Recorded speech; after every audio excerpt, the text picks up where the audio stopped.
শোনো শোনো শোনো সবে, শোনো দিয়া মন, নীলবর্ণ শিয়ালের গল্প করো শ্রবণ। পুরাকালে চন্দ্ররব নামে ছিল এক শিয়াল, খিদের জ্বালায় ঘুরতো সারাদিন, হাল হয়েছিল বেহাল। একদা সে চলতে চলতে পৌঁছে গেল শহরে, শহরের কুকুরগুলো ধেয়ে এলো তেরে, কামড়াতে শুরু করলো তারা চন্দ্ররবকে। প্রাণের ভয় চন্দ্ররব দৌড়াতে শুরু করে, দৌড়াতে দৌড়াতে সে নীল জলের গামলায় পড়ে।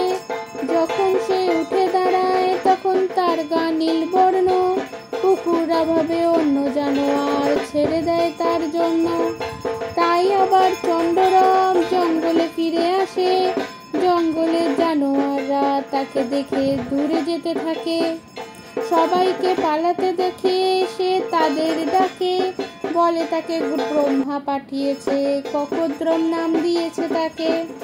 আজ থেকে সে বনের রাজা, করবে সবার ভালো, তার রাজত্বে সবাই নিরাপদে থাকলো। এই বলে সেই জন্তুদের দপ্তর ভাগ করলো, কিন্তু তার আপন জাত ভাইদের ধাক্কা মেরে তাড়ালো। এরপর মহাদাপটে চলছিল তার রাজ্য, বাঘসিংহরা জানোয়ার মেরে মুখে জোগাচ্ছিল তার অন্ন। একদিন ককদ্রম সভায় বসে আছে, দূর থেকে শিয়ালের হুক্কা হুয়া বাতাসে ভেসে আসে। এক শিয়াল ডাকলে জানি ডাকে আর এক শিয়াল, ককদ্রম তেমনি ডাকে, না রাখতে পেরে খেয়াল। ককদ্রমকে যেতে হলো রাজ্য ও জঙ্গল ছেড়ে, উপর চালাকির এই সাজা সবাই নাও মেনে।